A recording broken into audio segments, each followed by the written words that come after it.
There we go. That's a little better. And let me make sure that I can hear everyone. Awesome. So it is just about 3:10. Thank you, everyone, for coming to our first remote CS88 lecture. And so hopefully, we'll talk about this in a moment, but we'll be able to see everyone in person starting next week. The rooms got swapped around a bit, so I'll be making a post on Ed about that in a day or so, and I'll cover it in the slides. But with that, I will pull up, and let me do this in the right way so I can still see Zoom.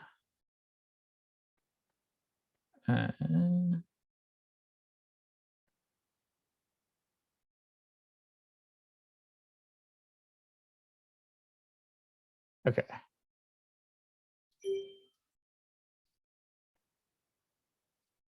Sweet. And Zoom needs to grab the current window of PowerPoint. Awesome.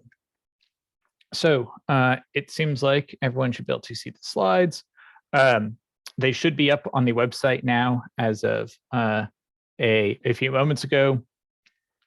The course website is cs88.org. It will redirect you to sort of the current semester. You'll notice in the URL, if anyone is really curious, just that it says /FA21. You can change that to spring SP21 for spring 21 and so on, if you're sort of dying to look at other things. Also, we're just going to ignore that I forgot to update that not all these slides have been updated from the spring, because Gerald normally co-teaches with me in the spring. In the fall, it's just me. So we'll ignore that bit. But yeah, I'm Michael Ball. I will have in-person office hours this semester. So my actual office is 625 Soda. I will also probably have an hour of virtual office hours. That's a little bit TBD because my schedule is still kind of in flux for the beginning of the semester, but it will be updated on the website, cs88.org. All the faculty in the CS department have pages on the Berkeley EECS website where our office hours should be, so it'll be up there too. But yeah, I'm planning on having a chance to see people in person, hopefully outdoors again. Despite there being sort of 18 months of the stuff, figuring out how to reserve spaces outside is always a little bit funny still. But yeah, aside from teaching CS88, I get to work on a whole bunch of things at Berkeley that you can hopefully, if they're interested in, ask me about. But I do a lot of work, research with teaching other TAs. So hopefully you get a chance to know your TAs over the semester, but we have a whole bunch of courses, tools, curricula that help train TAs. And so I get to work with all of them in various ways. You have, for those of you who have been around Berkeley, you have probably used Gradescope. I was a software engineer on the Gradescope team. Gradescope is a project that actually came out of work at Berkeley that was originally built by computer science TAs. So it has sort of a very rich history here. But I work on Gradescope. I've worked on other educational technology software. So some of you may have taken CS10. I've done a whole bunch of work with that course. If you sort of find that CS88 is a faster pace than you would like, CS10 is actually a great recommendation as an intro course that teaches you programming, goes through a lot of the concepts, but using a language called Snap, which is built by Berkeley. And then I do some work on web accessibility. So that's a little bit about me, probably more than y'all care about. And if they're here, I would like to give a chance to have the teaching staff introduce themselves. I don't know if any of them could be online today, and I don't have, let's see. Yeah, I am here. Are there any of the CS88 folks here who would like to introduce themselves? I see me and Matt. I'm not sure if anyone else is here. All right. Nope. Okay. So all of our teaching staff will have, our TAs will have a section that you can normally go to. So you'll each have one TA who is your primary point of contact. But Shreya and Nick are two head TAs. So they'll be helping with a lot of the logistics of the course. So when you see emails, they'll probably come from myself, Shreya, or Nick. And oh, yes, sorry about that. I will, let me make sure that, where did my cursor go? That I'll enable the live transcripts. Yeah, if I ever forget to enable live transcripts, just feel free to request them and I will, I will enable them. But they will be available afterwards as well. And now let me, one sec. Okay, the one thing that's Zoom now pops up the message every time I do that. So give me just a sec to, there we go. All right. Yeah, so if you ever need those in Zoom, feel free to let me know. We also have Chi, Lucas, Tommy, and Matt, who are going to be leading sections. All of your teaching assistants will be holding office hours, a section, they'll be answering questions on ed. So the hope is that you really have one person who gets to know you pretty well this semester, that you get to spend time in their section, either in person or virtually. Most of our sections will be in person. I'll talk about the logistics of that in a little bit. But the yeah, the goal is that you have a point of contact in the course of someone who you get to ask questions of. But all of our staff are available for any type of question. So you can go to anyone's office hours. If you're busy for a week, you can drop into someone else's section. We assign sections such that we hopefully have sort of a manageable enrollment. You have sort of a group of 30 to 35 peers that you get to see each week, and use them and each other as a great resource for learning. But you have your TAs there.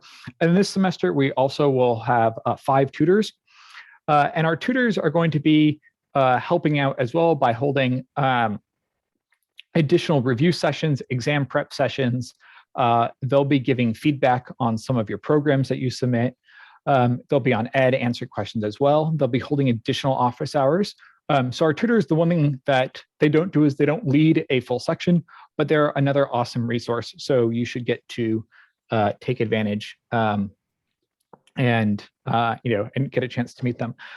Like all of these things, their main goal in the course is to help you learn computer science, to help you learn to program, to get you support on assignments. But they're also Berkeley students.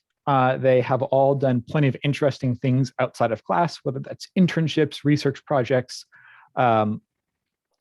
taken different courses on campus. So especially if you're new to campus, feel free to ask any of us for general advice as well. And we're happy to help answer those questions. And I see Shreya is in the chat now. So if you wanted to introduce yourself, feel free. Yeah, Michael, I don't know if you can hear me. Can you hear me right now? Sorry if I put you on the spot. Okay, I'll introduce myself for everyone else. I don't think Michael can hear me, but hi everyone, I'm Shreya. This is my fourth semester. Anyone, so that's maybe a challenge. I don't know why. Let me message Michael one second. Interesting. Yeah, so Zoom doesn't, give me 1 second. See if I can actually.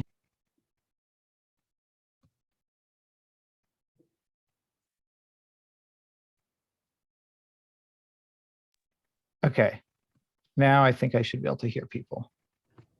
Hello? Yep, I can hear. Sorry about that. Okay, no worries at all. All right, hi everyone. My name is Shreya. I'm one of the head TAs this semester with Nick, who I think has a class right now, so can't be here. Yeah, this is my 4th semester on staff. I'm excited to be back in person and teaching in person and hopefully meet you all in the coming weeks. So anything like logistics related, you can usually come to me or Nick about, but almost anything else, anyone on staff, be it the other TAs or tutors, can also help you out with. So all of our emails and office hour times and everything is on the website. So hopefully it should be easy to reach all of us. But yeah, I'm excited for the semester with everyone. Matt is also here. So Matt, if you wanted to say something, you can feel free to hop in. Okay, sure. Sounds good. Hi, I'm Matt. I'm a third-year CS major, and this is my second time on staff, first time as a TA. I look forward to meeting everyone.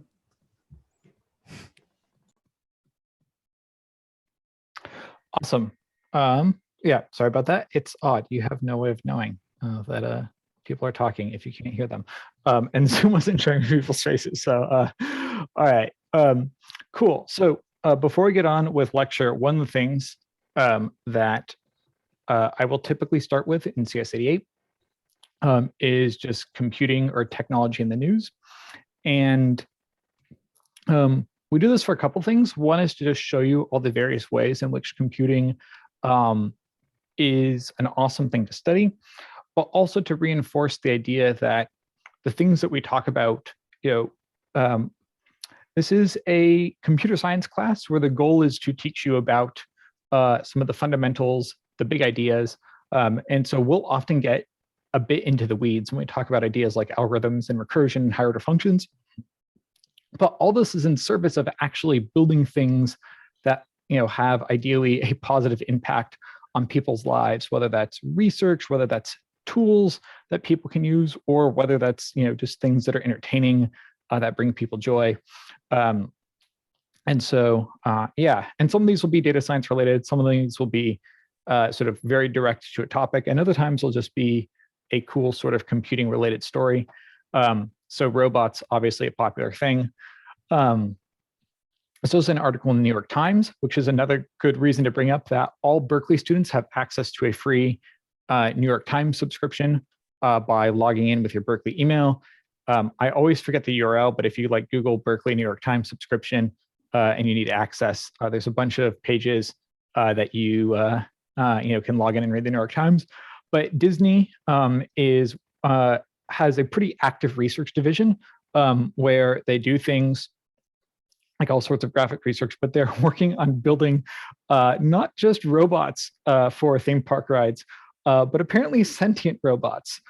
So my answer to the question is no, I don't think I'm ready for sentient robots at Disneyland to actually be able to judge me.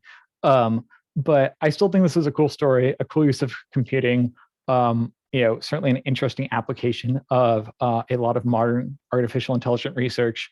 And, I'm still a Disney fan, so that was another reason to bring it up. So now that you've seen a little bit of us, really today, we're going to talk a little bit about what computer science is, a lot about the course. And then, basically, if we finish early, hopefully just some time for Q&A, all of that. Now that I can hear you as well, feel free to speak up and unmute yourself if you have a question, and so on. The Gradescope page, there shouldn't need to be an entry code. I think Shreya or Matt, if one of you can resync the roster, that might fix it for a couple people. But you should just be able to log in. You either set a password, or if you click login with school credentials on the login page and log in with your Berkeley account, that should work. But I'll talk about that in a second. Yeah, so I will talk about the course. I'll talk about attendance and other questions in a bit when we get to them. So one thing that we'll keep talking about, because I did rip some of these slides off from Pamela and John in CS621A, is this course is pretty similar in a lot of ways to CS621A. But what we're talking about, what is computer science? It's a lot of different things. It's different things to different people, and that's totally okay too. But we're talking about sort of what problems can we solve by using computation. So the fact that we have a process that can be automated, that we can do literally billions of operations per second, or trillions, or even trillions of trillions in some cases. What does that mean? And a question that we might even want to ask is not just what problems can we solve, but what problems should we be solving with computer science? How do we use programs to solve those problems? And then, a perhaps interesting field of research is, what kinds of techniques can we use to make these solutions particularly more efficient, stronger, more reliable in all sorts of different ways. And so that's a pretty broad definition, but within there are, a ton of subfields. So systems, AI, graphics, security, networking, programming languages, the theory of computing. Turns out that we can prove that there are certain problems that we can't actually solve, is a very interesting thing that we won't really get into in this course. Human-computer action, sort of the way in which we as humans use computers. How do we build systems that are meant for humans and not just other computers? Or how do we think about that distinction? And each of these areas has a bunch of subfields. So, I put computing education as a field, and so on. And so CS88 is really a computer science course in a data science curriculum. And really what this looks like is data science is a bunch of computer science. It's a bunch of statistics and math. And of course, it is the context in which you're applying the data science. So whether that's sociology, biology, ethics, history, economics, physics, there are pretty much an infinite number of ways to apply data science to problems, which is pretty cool. So our focus is mostly going to be in this upper circle here. We're going to talk about things that relate to data 8. So if you can't get into data 8, if you haven't taken it, you're still welcome to be in CS88. There will be a few topics that are where we reference things from data 8 a little bit more than one week or another. And so maybe for those weeks, it might be useful to read up on something on the data 8 website. But for the most part, this CS88 is designed as a companion to data 8. But if you haven't taken data 8, you'll be pretty fine. So what does that mean? In data 8, if you've taken it, you get to do some programming. It's in Jupyter notebooks, which are incredibly awesome interface. One of the inventors of sort of early versions of the Jupyter notebook interface is a faculty member in the statistics department at Berkeley. So there's another set of sort of rich history there.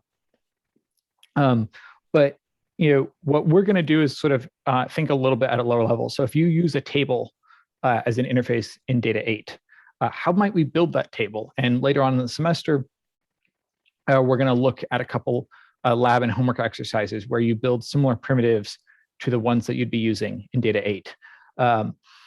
There's a lot of data science that you can do without necessarily understanding the computer science behind that. And that's a really awesome thing. And this pattern exists all over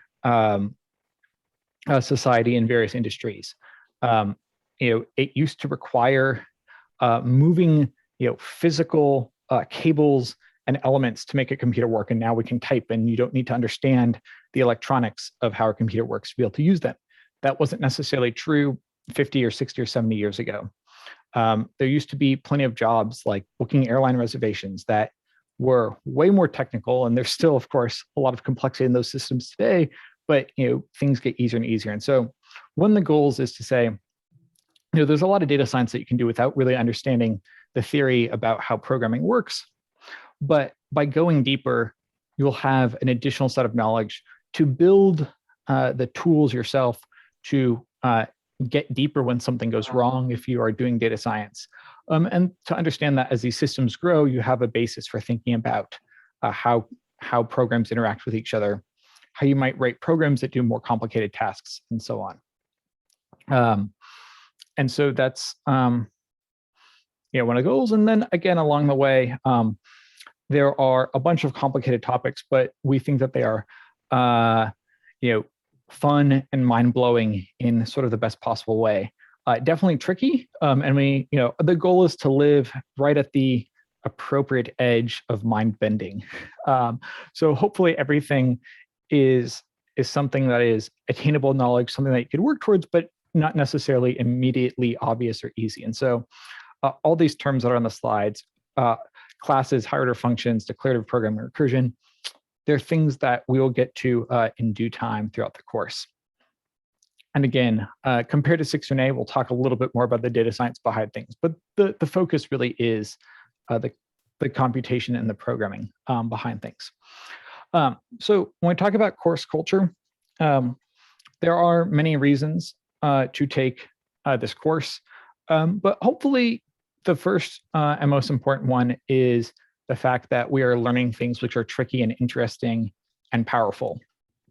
And so that's the reason that I'm here, that your TAs are here, that hopefully you're here. And so when things get challenging, remember that the goal is to learn something new. And at the end of the day, if there's a topic in CS88 that you're struggling with that you don't get right away, that's totally normal. It is expected. I took 61A many years ago. I certainly didn't get 100% on every assignment. That's part of how you learn. If you come in here and you get 100% on everything, that's pretty awesome. Hopefully you're along the way learning and being persistent. But also, hopefully it's not because you came in already knowing everything, right? You grow when you get things wrong, make mistakes, and learn from them. Along the way, though, community, collaboration, peer instruction are super important. So today, there aren't going to be many peer instruction questions, but in lecture, I will be trying to take comments from others. Hopefully there's time for questions at the end. But you all are a great source. I've been programming for a while. Your TAs have been programming for a while. So, occasionally it's possible to forget how challenging something might be, or to forget that you haven't seen something before that we've now seen a million times. And so if that happens, always let us know, but always ask your peers or speak up, and so on. And I guess an important part of that as well is to make sure that we're respectful and supportive of everyone. It is, computing is tricky. It's super fun, but it's also super frustrating when things go wrong. Computers, for seemingly no reason, will give you an error message. And I think we've all had sort of the frustrating experience of using a website that pops up some red text somewhere and we have no idea why, and we're just kind of trying again. There's going to be times in CS88 where writing a program feels that way, where you're trying something and Python just keeps yelling at you and it doesn't make sense. And so hopefully along the way, you have not just the core staff, but the community at Berkeley. CS Mentors is a great program. There is a tutoring group called HKN, which is the EECS Honor Society, and many more. And so as those groups spin up, we'll be sharing resources to all of them on Ed, on the website in discussions, and you'll hear from others. So one thing to note, I know that we are not all out of the woods with COVID. The hope is definitely to be doing in-person lectures, but I do want to say to please follow campus policies. They are there for a reason. It is great to see, so far on campus, I think I've seen everyone wearing masks, but if a TA asks you to do something, if they ask you to wear a mask, please do it. They have the full authority to ask someone to leave a room if someone is not wearing a mask, and I really hope they don't have to do that. But just be respectful of your peers. If someone says that you're doing something that makes them uncomfortable, please take that into account. And likewise, we all need to be prepared for change. Hopefully things go well for this semester. But on the subject of things changing, the room location will be changing. So next week, the goal, assuming this goes well, is that our lectures will be in 2040 Valley Life Sciences building. That is one of sort of the bigger buildings in the middle-ish of campus. There's a couple different entrances, but 2040 is a room that has a nice live streaming capability. So I will be standing up at the front, and then this same Zoom meeting ID will be the Zoom meeting that you can join if you're remote. The room fits 158 people. Based on the surveys that we've seen so far, Those of you who want to go in person should have a seat in the room. But due to both fire and COVID reasons, there cannot be more than 158 people in the room, unfortunately. So please keep that in mind. If there aren't any seats, please, and you get there late, please just try and either get there earlier the next week or let me know if you, for some reason, need a seat in the room, and we can make all of that work. But also, when we get to next week, it'll be a little bit of an experiment. I'll be using Zoom, and I'll try and have the questions set up. But this will be new for all of us, so if things don't work, we may need to play around. With that said, other course policies before we get into some format things.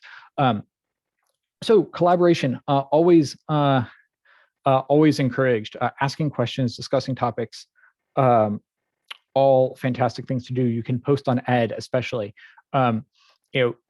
If you post on Ed and there's a little bit too much, we'll just ask you to edit the post.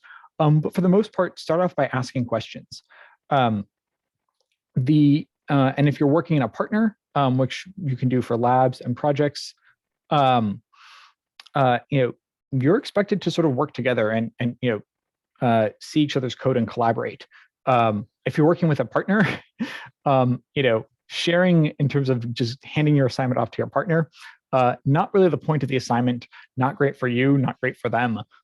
You learn best by sort of explaining things to others and by having someone ask a question and realizing that when you start to answer, you don't have the best idea of how to answer it. And so, that's the way to learn. But do remember that collaboration has limits. So please don't just be reading other people's solutions for homework assignments and projects.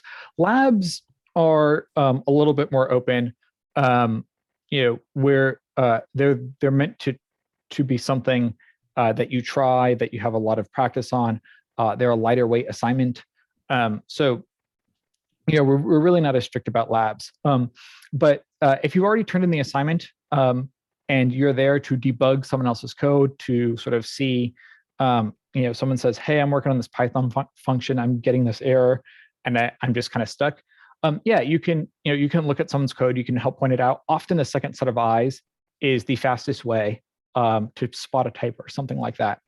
The caveat, though, is you can't do this to either gain info about a solution, and you can't do it to just give someone else a solution. So, that will feel good in the moment, right? Helping someone by giving them the answer, but it doesn't help them, and it doesn't help you as much as sort of trying to figure out so the best ways to explain or point resources.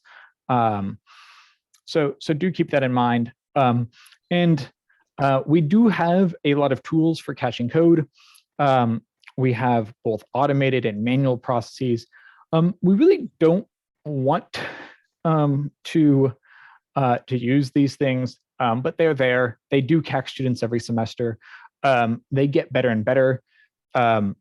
We spend a lot of time collaborating with the CS88 staff.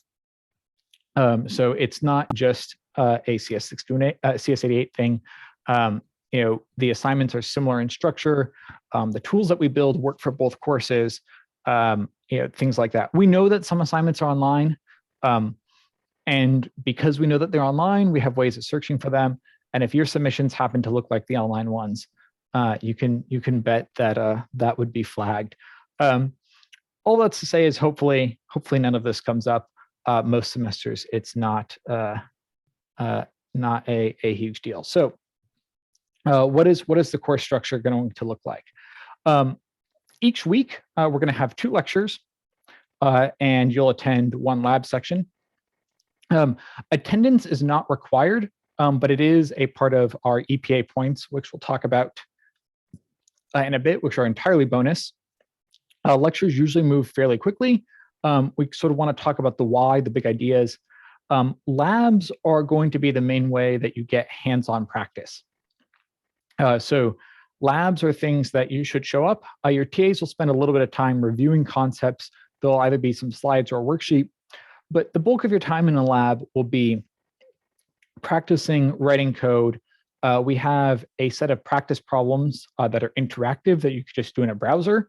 that are part of the lab, as well as problems where you're writing a file, running it in the interpreter. And that will be the bulk of the learning. After you do labs, there are homework assignments to help you sort of understand and sort of cement what you've learned in lab. So homework is usually a little bit trickier than lab. It builds upon those concepts. Sometimes homework assignments build upon topics from the previous 2 or 3 weeks, tying things together. And then we have 2 sort of larger projects in the semester. We have one called Maps, which CS88 no longer does, but used to be a CS88 project that is sort of mapping out information about restaurants. It's a very cool application, actually, of data science, some visuals, some programming, and it's definitely something that if you were to take an internship or a job in the data science field, very much the type of thing that you might do. We have a project later on called Ants versus Zombies. If you've played the game Plants versus Zombies, the name may sound a little bit familiar. And this is a really fun game where you get to, we give you a lot of the structure, but you get to complete the game. As you work through the project, your game gets more advanced. You get to play it. And one of the things that is really fun with a project like Ants is that, part of the fun of building the project is just playing your own game and seeing what you built and realizing, sort of through the scope of the project, how much cooler the game is than what we give you. Whoops. So on lectures, just to sort of reiterate, there will be a series of lectures that are going to be pre-recorded, and those will be up hopefully a few days before the lecture. We're kind of trying to clean things up from last fall. And so what I would encourage you is, if they are pre-recorded, to at least check them out beforehand. But the live lectures that happen those days will be the same set of content. So you really only need to watch one or the other.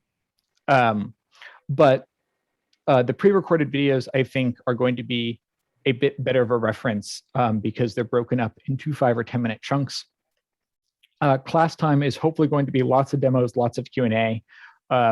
So, definitely review the slides. But if I'm demoing something, the video is the place to go, because these slides don't necessarily explain my thought process behind the mistakes that I might make, either intentionally or accidentally, and so on. And so it looks like we're getting Gradescope sort of set up still.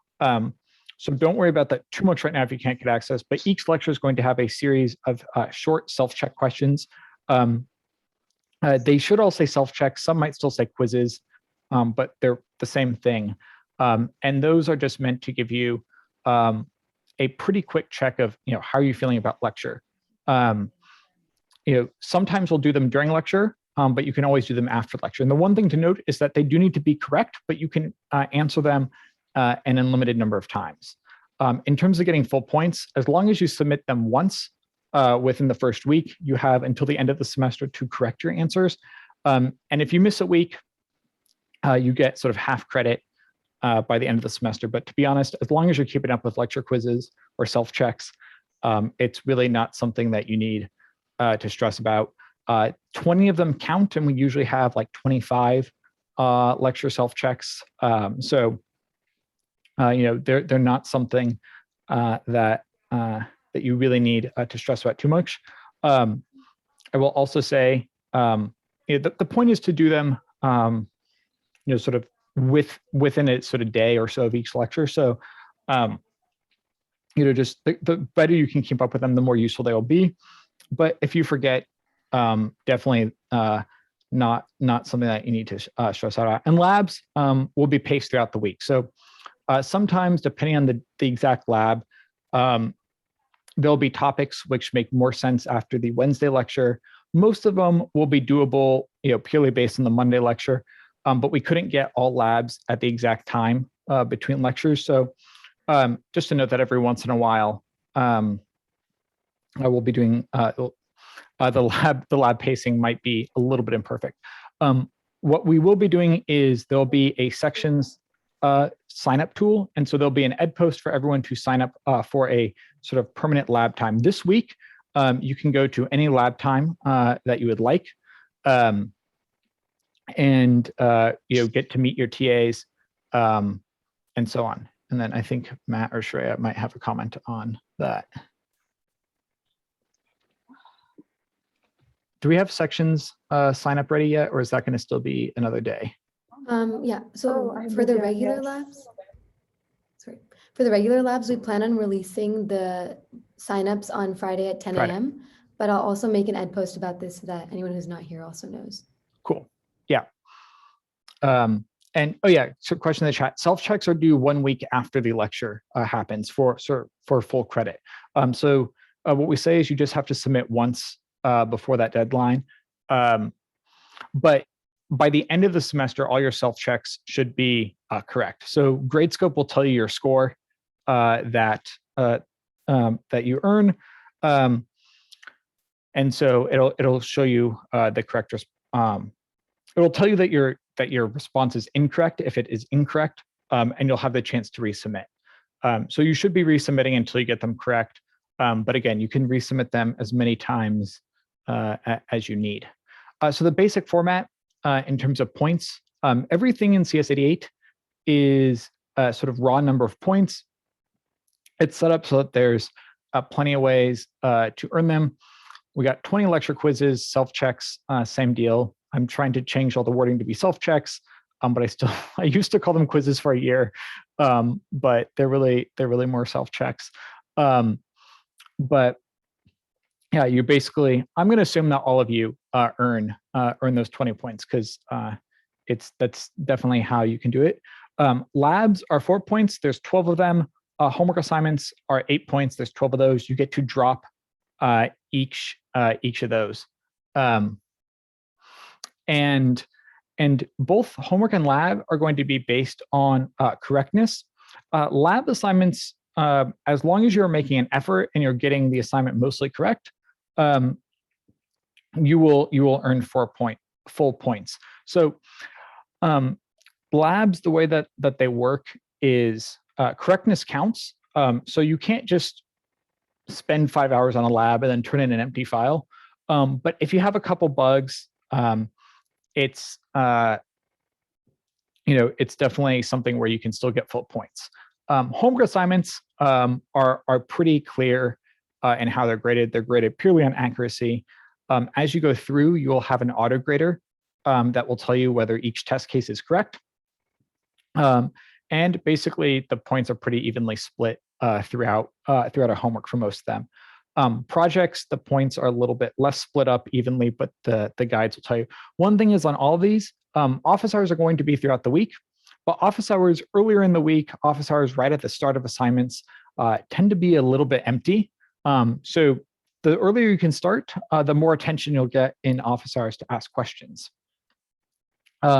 So projects, one thing to note with projects as well is we do have, each project will have a checkpoint assignment. This is really just a few points of the overall project that you earn by completing within the first week or so, and the exact dates will be sort of released with each project. But basically, we split them up into 2 or 3 parts depending on the project. The first couple parts are always a little bit smaller, a ramp up into the meat of the project. So the checkpoints are really to make sure that you get started, that you've read the spec, that you've done, gotten the whole thing set up and so on. Throughout the course, we have 9 slip days. If something happens, slip days are the answer. If you get sick and you just want to sleep in, or if you're just like, I actually want to go do something this weekend and I need an extra day to work on this assignment, you've got 9 slip days to use throughout the course. You get to use them, for whatever you want to. We don't really care. You don't need to tell us. You just turn in your assignment within 3 days, and we'll sort of tally up the slip day usage at the end. At the end of the course, if you go over 9 days, we sort of have a late policy that deducts 25% per day if you go over. But basically, you don't really need to think about the late day policy. It turns out to just be a bunch of stuff that happens in a spreadsheet, but it is mathematically always in your interest to turn in work within that 3-day period. You'll notice that if you do 25% deduction over 3 days, you still get 25% for turning it in if you go over all of your 9 slip days. And what we want you to do is really to just try and do the assignments, because that is the way that you learn.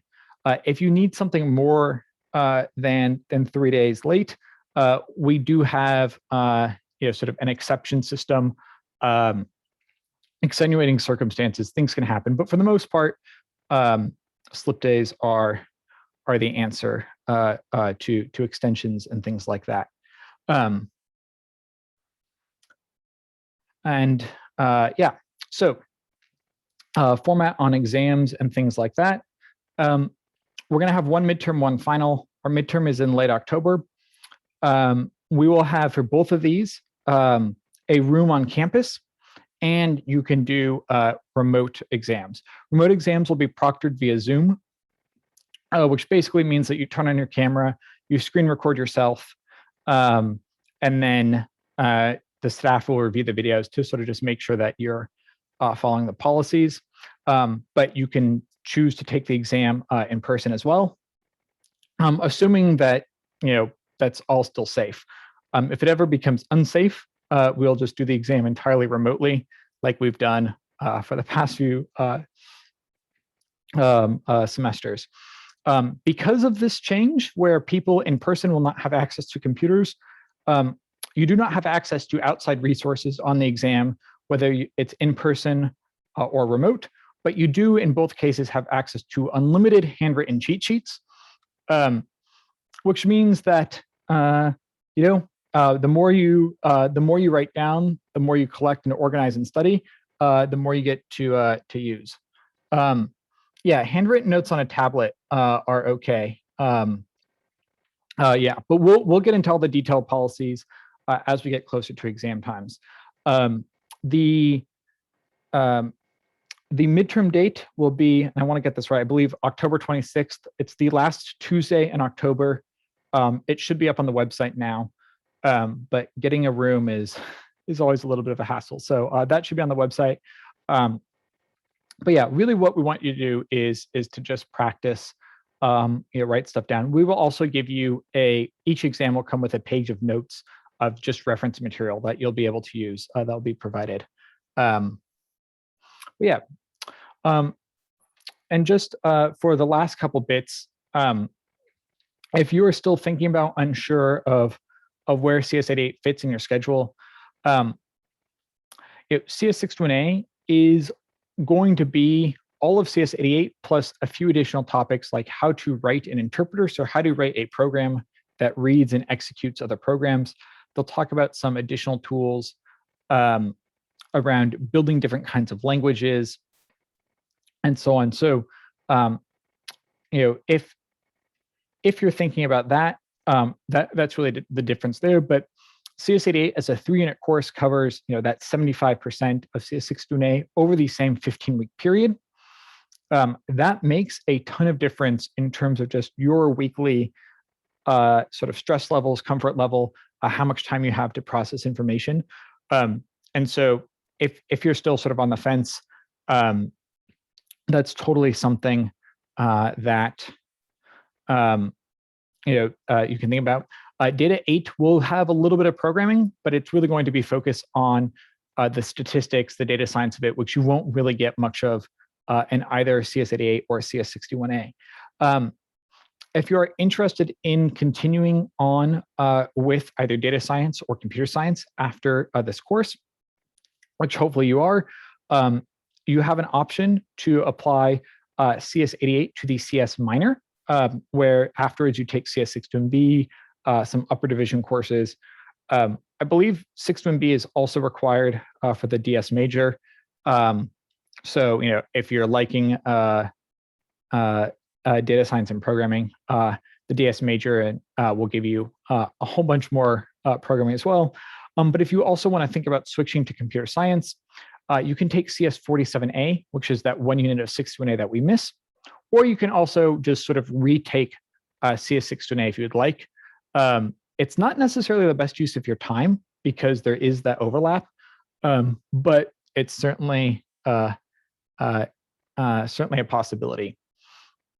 And so just a reminder that for those of you that are thinking about data science, the data science majors, I think one of the coolest things to happen to this campus in the past few years.